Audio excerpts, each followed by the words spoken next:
Welcome to Pass the Salt, the podcast where nothing's bland and everything's served with a little extra flavor.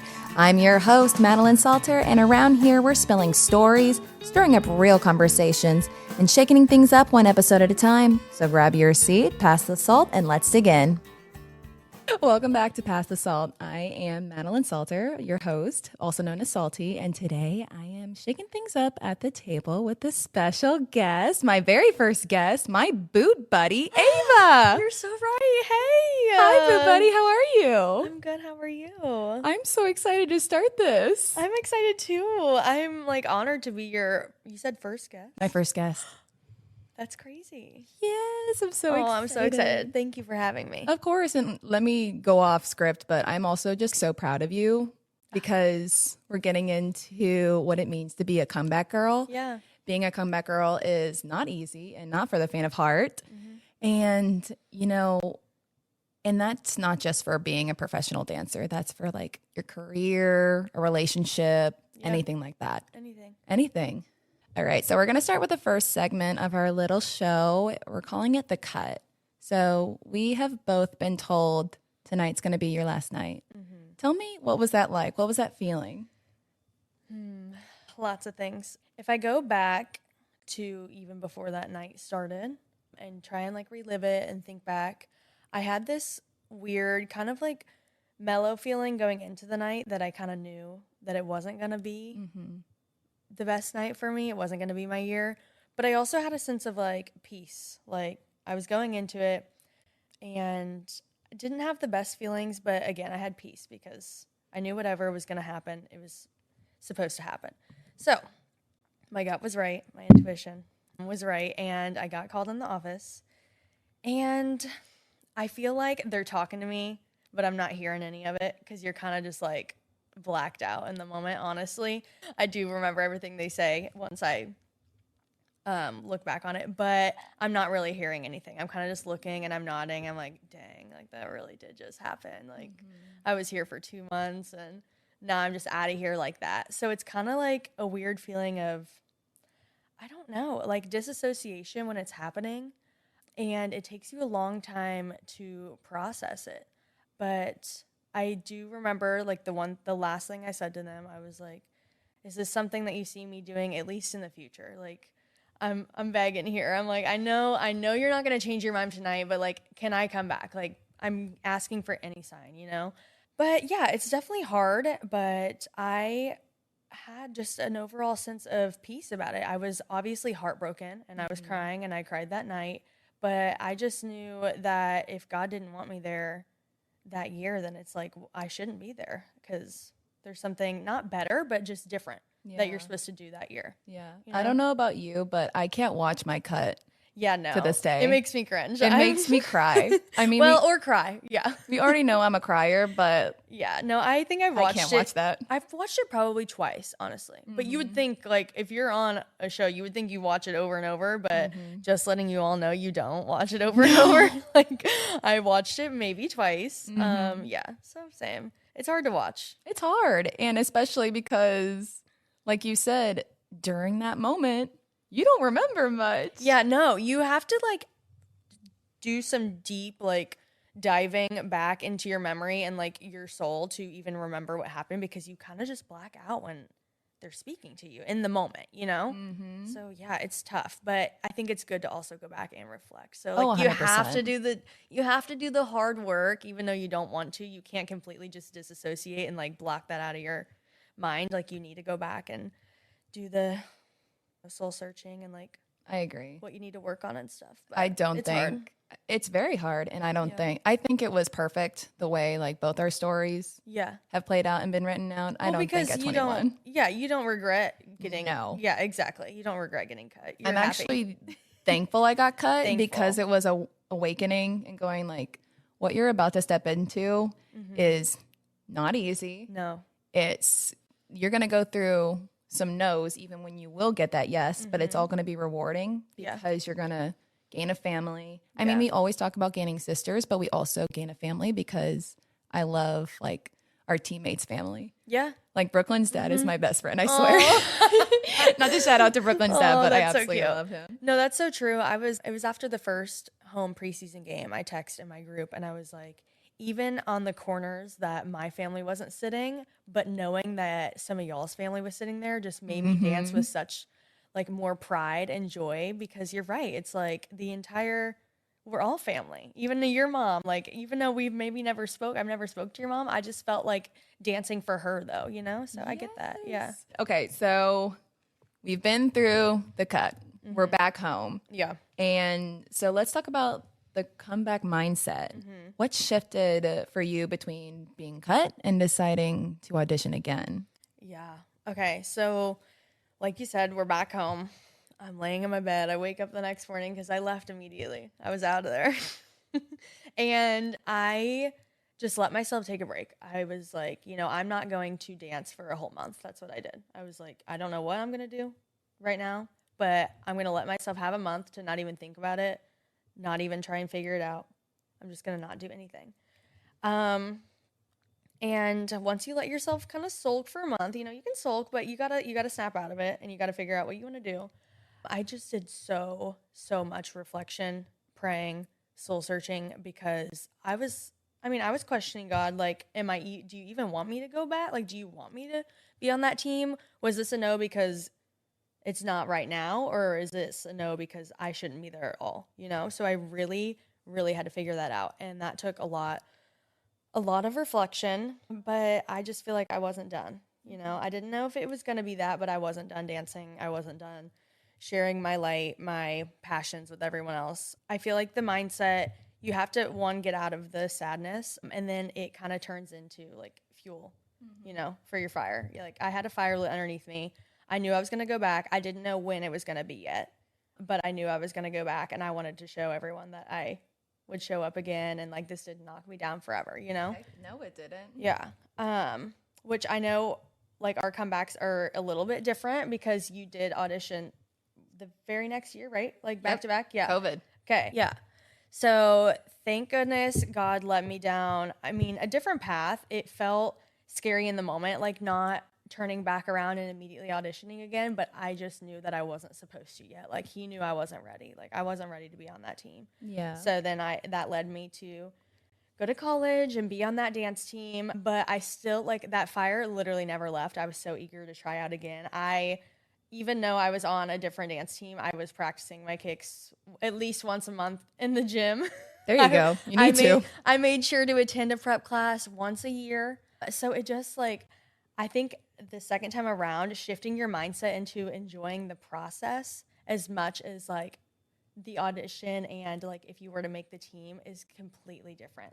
So, like, I just went into the first time auditioning, like, okay, get to training camp and, like, I want to make the team. Like, that's all, that's all the mindset was. And, like, I wasn't enjoying the process of training and stuff because I was just so stressed out. Yeah. But the second time around, if you really enjoy the process, it should be just as fun as making the team, I think. Like, training should be just as fun. Taking all those dance classes should be just as fun. So that was such a complete different, I feel like I got off topic, but that's a mindset shift for sure. Like, just the audition process is enjoying that part. It's so much more rewarding at the end, too. Mm-hmm. I totally agree. My first time trying out, I was stressed out about everything. Yeah. Mm-hmm. Did I get a compliment? No, I'm sad. Did I get a compliment? Yes. Oh, gosh, now I need to keep that same level that they want me to keep. Mm-hmm. And I remember going into my third time auditioning, I was staying at the Gaylord. And so were you. Mm-hmm. I would look into that mirror in the bathroom and not being cocky, just being confident, because I truly switched that mindset. Instead of being scared, being more confident. And I said, I'm going to go make a team. Yeah. I'm going to dance my best. I'm going to try my hardest. And I'm going to do what I've been doing since I was 6 years old. Exactly. Enjoying dance. And it totally shifted. Yes. Oh my gosh, I'm so thankful for that. And that's crazy. Like, the year you made it and the year that you had the better mindset is the year that, like, I had the poor mindset. And but you can totally tell that, like, anytime I was around you, you had such a calm demeanor. And it's so weird. Like, even girls talking to me, like, oh, like, what was your first impression on me? And they're like, Ava, you seem just so calm and chill in training camp. And I was like, I honestly was. And it wasn't out of a sense of, like, yeah, I got this. Like, I'm totally going to make it. It was just, like, peace. Once you know that you've put in the work, you're just so much more peaceful. And, like, this time I was auditioning, like, with God at my forefront. Like, he was like leading me through, and I wasn't just doing it for myself. It was so much better. And I remember that, like, thinking that about you when we were in training camp for the first time. Like, you just seemed peaceful, you know? Yeah. I remember we were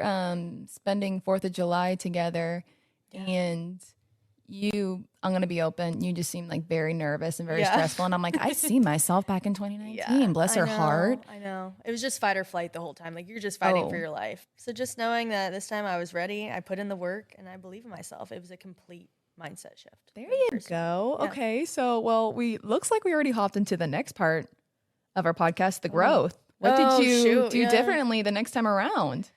Definitely the next time around was really about just preparation. And I know I guess I can just reiterate that is you'll just be so much more peaceful and confident if you put in the work. Like, I feel like I tried out for the first time kind of on a whim, and I'm not going to say I didn't do any work. Like, we work hard our whole lives training, but the second time around, I actually like studied. Like, I actually knew, like felt like I knew the game more. I felt like I knew the history more. And once you feel the knowledge is power, like knowledge is power. So I just felt more confident in what I could bring to the table. And I knew God didn't let me make the team the first time because he was like, you're not ready. You're not showing up your best self. You're not even showing up your true self. Like, you're pretending to be, like you're pretending to be somebody you're not. I just got chills. I know. And I'm so glad I didn't make the team pretending to be somebody I'm not, because then eventually you can't pretend forever. You know what I mean? Like, and your true self just shows. So growth was more for me, less on dance ability, but just like as a person and spiritually and stuff like that. And that made me show up 100% myself and 100% better the second time. I love what you just said. You can't pretend forever. Yeah, right. Oh, that's so good. I know. Oh my gosh, Eva, I'm so proud of you. Thank you. What's the difference between professional cheerleader dancing and college cheerleader dancing? But you were not a cheerleader. You were part of a dance team. Right. Okay. So, yeah. I'm from a theater school. I don't know the terminology. Please enlighten me. Yeah. So, in college, you have, I think each college is like this. It's technically a spirit squad. So, all together, it's the cheer team, the dance team, and like band. I was a part of the dance team, and now we're technically cheerleaders. I know the terminology gets kind of weird and confusing. But truthfully, I think the University of Kentucky prepped me really well. They like the style that we do can relate to this quite a bit. And I did perform at football games, so that helped me prepare a lot. But I would just say, like, I guess the biggest difference, I mean, the amount of people. It's just the magnitude of people is definitely different. You're performing. You have a lot more eyes on you in what we do now than what I did in college. I guess the impact that we have on people is a lot greater now than it was in college.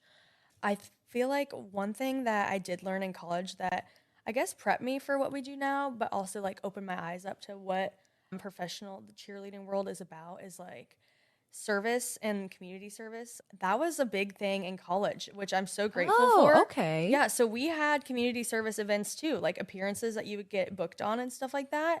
And that was kind of just a brand new thing for me. Like, whoa, like you kind of, it's not about just solely yourself. You like go out and you serve your community. And so I really appreciate the fact that I got opportunities to do that in college. And then now, of course, we have so many opportunities to serve our community. So there's a lot of similarities and a little bit of differences. Yeah. I love it. I love learning about other teammates. I know our like backgrounds are like really different in dance, and it's so cool to learn everyone else's because we all come from such different dance backgrounds and life backgrounds, everything. I didn't hold the palm until my very first prep class, 2018. That's crazy, baby. Wow, I know some people have never even held palms, danced with tennis shoes, like, or boots. I mean, of course boots, but like even just dancing in tennis shoes, dancing with your hair down, that was so hard for me. Girl, same. So hard for me. And now I like don't dance with my hair up, of course, ever. But I wanted to put my hair up so bad. Like my first training camp, I was like, oh, it's on my neck. Like I can't stand this. But now I get it. Like, do you know what I did for my very first audition? I came in with my hair half up, half down, Capezio tights. My audition outfit was way too big for me. So it was just like, oh, she is not from any division dance team in college. She is a theater dancer. that just goes to show, again, like your preparation, though, and your knowledge the second time around, you know? Like, you come in the first time and, like, kind of like what you said, for my solo, I wore, like, a slick back ponytail, and I was like, oh, everyone has their hair down. Yep. I was like, I didn't know that after this, we're only going to have 30 minutes to get ready for the field portion, and I just slicked my hair back, and now I need it down and curled. Like, you know, you learn so many things the first time, and you're like, oh, gosh, I just feel like a fish out of water. It feels like everyone knows what they're doing besides you. I hate to end it soon, but so advice for other comeback girls. I mean, we can keep going. I mean, we got practice later on today, but we can keep going. We got practice, but yeah. I mean, advice, getting cut, obviously it's hard. You know, it's not great. But I just think if it's still on your heart, then you still need to try, you know? And there's no harm in trying again. Like, what is the harm? You know what I mean? As long as you're doing it for the right reasons. So my advice is just, I hate saying, don't give up. But, like, truthfully, don't. Like, give it another shot. Again, there's no harm in it. Like, being told no, like, okay, you got told no. Like, nobody even has to know. You know what I mean? I kind of talked on this earlier, but use all the feedback. So I guess if you're relating this solely to dancing, really use all of the feedback you can. Write it down, work on it, and that's just what you need to practice. But again, if it's not like solely like ability, it just needs to be through prayer and soul searching and like whatever you believe in, because that may be what you need to work on versus like pointing your toes and remembering choreography. You know what I mean? So I guess just figuring out what you really need to work on, applying this to other aspects of your life, because I know I don't want to like solely, this can be relatable to anyone. I totally understand. I mean, yeah, like what do you what do you think your advice is? My advice, so because I know like mine is really about like personal changes and stuff like that. Correct. So like what would be your? Mine was being verbally kind to myself. Okay, that's because good. I will say almost every night, going back home or going back to where I was living my first time trying out, I was crying. Yeah, because I didn't pick up the choreography fast enough, or I didn't get noticed. I just had to be verbally kind to myself and also fuel myself. I mean, I wasn't fueling myself enough, but that was just because what I already went through with my school. But like I said, sitting in front of the bathroom mirror and being verbally kind to myself, because I will say, I remember, I think it was like in college, girls on my dance team would be like, oh my gosh, I look like an egg today. Or, oh, I feel like a potato. That's not you being kind to yourself. No. I know you're trying to.